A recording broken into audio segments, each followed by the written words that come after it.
नमस्कार दोस्तों, quality of India के इस प्रोग्राम में मैं आर्यन विश्वकर्मा आप लोगों का बहुत बहुत स्वागत करता हूं।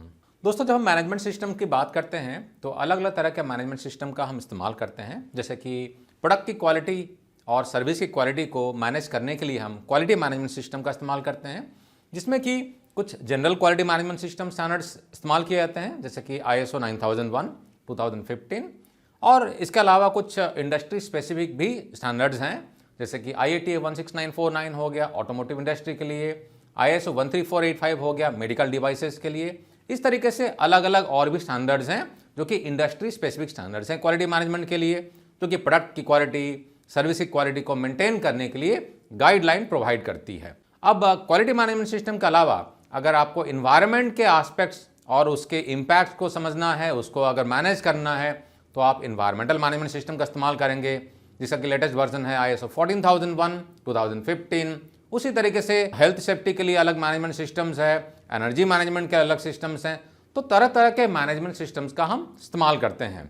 अब उनका पर्पज ही होता है कि अलग अलग एरिया में फोकस करें, कंपनी को सपोर्ट करें उन चीज़ों को मैनेज करने के लिए, ताकि कंप्लायंसेस वगैरह सिस्टम के प्रति कंपनियों का बढ़े और उनकी जो अल्टीमेट ऑब्जेक्टिव रहती है, लीगल कंप्लायंसेस रहते हैं, उसको अचीव करने में कंपनी को सपोर्ट मिले। तो जब हम स्टैंडर्ड्स को रेफर करते हैं तो स्टैंडर्ड्स को रेफर करने के दौरान में हम दो चीज़ों के बारे में अक्सर सुनते हैं।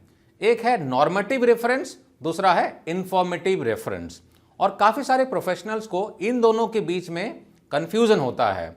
कुछ को तो पता ही नहीं कि आखिर ये नॉर्मेटिव रेफरेंस क्या है, इंफॉर्मेटिव रेफरेंस क्या है। कुछ को पता भी है तो बड़ा मिक्स सा हो जाता है, कन्फ्यूज हो जाते हैं।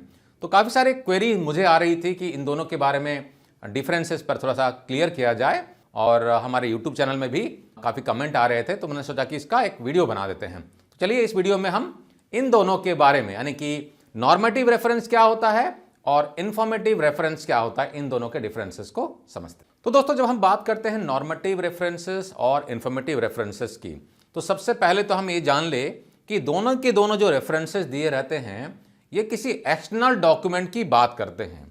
यानी कि फॉर एग्जाम्पल ISO 9001 को आप अगर रेफर करेंगे तो स्टैंडर्ड में सारी रिक्वायरमेंट दी गई है जो कि आपको जनरल क्वालिटी मैनेजमेंट सिस्टम को मैनेज करने के लिए चाहिए। तो उसमें सारे रिक्वायरमेंट जो 10 क्लॉजेस हैं सारे के सारे उसमें दिए गए हैं। अभी 10 क्लॉजेस जो हैं, क्लॉज नंबर 1 से लेके 10 तक है। उसमें से शुरुआत के जो 3 क्लॉजेस होते हैं ये नॉन ऑडिटेबल क्लॉज होते हैं। बाकी क्लॉज नंबर 4 से लेके क्लॉज नंबर 10 ये जो होते हैं ये ऑडिटेबल क्लॉज होते हैं। अब ये नॉन ऑडिटेबल और ऑडिटेबल क्लॉज क्या होता है, अगर आप इसके बारे में जानना चाहते हैं तो आप हमें कमेंट में लिख के बताइए। अगर आपका इंटरेस्ट रहेगा, रिक्वेस्ट आएगा, तो मैं बना दूंगा इस पर वीडियो। तो एक चीज तो क्लियर हो गई कि नॉर्मेटिव रेफरेंस और इन्फॉर्मेटिव रेफरेंस जो रहेगा ये किसी एक्सटर्नल डॉक्यूमेंट को इंडिकेट करता है जिसको कि हमें रेफर करना है, ठीक है ना। अब इन दोनों में क्या डिफरेंस है, दोनों हमारे एक्सटर्नल डॉक्यूमेंट हो गए। तो पहले समझ लेते हैं नॉर्मेटिव रेफरेंस के बारे में। तो दोस्तों, नॉर्मेटिव रेफरेंस की अगर बात करते हैं, फॉर एग्जांपल अगर ISO 9001 की अगर बात करते हैं तो ISO 9001 एक स्टैंडर्ड को रेफर करता है एज ए नॉर्मेटिव रेफरेंस। वो है ISO 9000 2015 फंडामेंटल्स एंड वोकैबुलरी, है ना, टर्म्स एंड डेफिनेशन। उसमें बहुत सारे जो क्वालिटी से रिलेवेंट जो टर्म्स है, इंपॉर्टेंट टर्म्स हैं, उनके डेफिनेशंस वगैरह सारा दिया गया है। ये मैंडेटरी रिक्वायरमेंट हो गया, यानी कि ये नॉर्मेटिव रेफरेंस हो गया। एक्सटर्नल डॉक्यूमेंट है, आपको स्टैंडर्ड को भी खरीदना है, पढ़ना है, समझना है, क्योंकि 9001 2015 को इंप्लीमेंट करने के दौरान में आपको बहुत सारी चीज़ों के बारे में डाउट होगी। भैया क्वालिटी क्या होता है, डॉक्यूमेंट क्या होता है, रिकॉर्ड क्या होता है, कस्टमर किसे कहते हैं, क्वालिटी एश्योरेंस क्या होता है, क्वालिटी मैनेजमेंट क्या होता है, रिवर्क क्या होता है, रिपेयर क्या होता है, वगैरह वगैरह। ये सारे जो टर्म्स हैं इनके डेफिनेशंस को अगर आपको रेफर करना है तो आप कहाँ रेफर करेंगे, उसके लिए जो स्टैंडर्ड है 9000 2015 फंडामेंटल्स एंड वोकैबुलरी, ये एज ए नॉर्मेटिव रेफरेंस दिया गया है। तो अगर ISO 9001 स्टैंडर्ड की अगर बात करते हैं तो पहला क्लॉज हमारा हो गया स्कोप, उसके बाद में दूसरा क्लॉज जो है ये नॉर्मेटिव रेफरेंस की बात करता है, और वहां पर ये ISO 9000 2015 की जिक्र करता है, जो कि एक एक्सटर्नल डॉक्यूमेंट है लेकिन एक मॉनेटरी रिक्वायरमेंट है। अगर आप 9001 2015 को अगर आप इंप्लीमेंटेशन कर रहे हैं, सेम चीज दूसरे स्टैंडर्ड में भी आपको नॉर्मेटिव रेफरेंसेस दिए गए हैं। फॉर एग्जांपल अगर आप ऑटोमोटिव इंडस्ट्री के लिए IATF 16949 अगर आप इंप्लीमेंटेशन कर रहे हैं तो वहां पर नॉर्मेटिव रेफरेंस के तौर पे ISO 9001 2015 दिया गया है। यानी कि आपको 9001 2015 भी आपको स्टडी करना है, क्योंकि लगभग 60-70% रिक्वायरमेंट तो वहीं पर दिया गया है, तो वो आपके लिए कंपलसरी या मैंडेटरी रिक्वायरमेंट हो जाता है। एक तरीके से अगर आप इंप्लीमेंटेशन कर रहे हैं तो आपको 9001 2015 और 9000 2015 ये दोनों आपके लिए एक नॉर्मेटिव रिक्वायरमेंट हो जाएगा। यानी कि स्टैंडर्ड बोलता है कि भैया IATF को तो इंप्लीमेंटेशन करो, मेरे सारे क्लॉजेस को पढ़ो, समझो और इंप्लीमेंटेशन करो। अगर नहीं करोगे कंप्लाई तो नॉन कंप्लायंसेस हो जाएगा।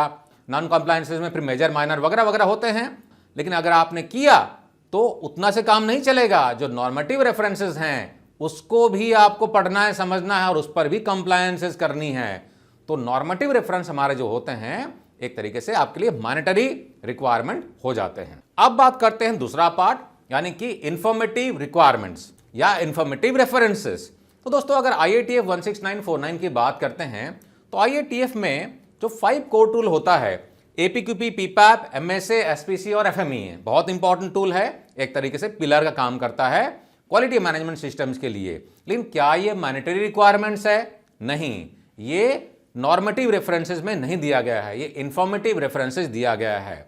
यानी कि ये रिकमेंडेशंस हैं IATF के द्वारा कि आप इन 5 कोर टूल को इस्तेमाल करो। और उसमें AIAG की भी बात करता है, तो जरूरी नहीं है कि आप AIAG के जो 5 मैनुअल हैं APQP, PPAP, MSA, SPC और FME है, आप उसको ही इंप्लीमेंटेशन करो।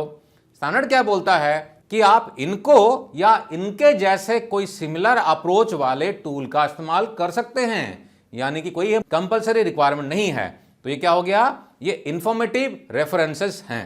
तो इंफॉर्मेटिव रेफरेंसेस जो होता है वो कंपलसरी नहीं होता है, लेकिन रिकमेंडेशन होता है। अगर आप करें तो बेहतर है। लेकिन अगर आप कस्टमर बोलता है या कोई अगर लीगल रिक्वायरमेंट है तो आपके लिए एक तरीके से मैंडेटरी रिक्वायरमेंट हो जाएगा। फॉर एग्जांपल, आप किसी कस्टमर को सप्लाई कर रहे हैं, आप टाटा मोटर को सप्लाई कर रहे हैं, महिंद्रा को सप्लाई कर रहे हैं, बजाज को सप्लाई कर रहे हैं, मारुति सुजुकी को सप्लाई कर रहे हैं, और आप कस्टमर ने आपको बोला है कि भैया APQP करना है, PPAP करना है, MSA करना है और AIAG के मैनुअल को रेफर करना है या आपको FME रेफर करना है, तो AIAG VDA का जो लेटेस्ट वर्जन है उसको ही रेफर करना है। अब चूंकि कस्टमर ने आपको बोला है तो एक तरीके से आप क्या हो गया, ये मैंडेटरी रिक्वायरमेंट हो गया।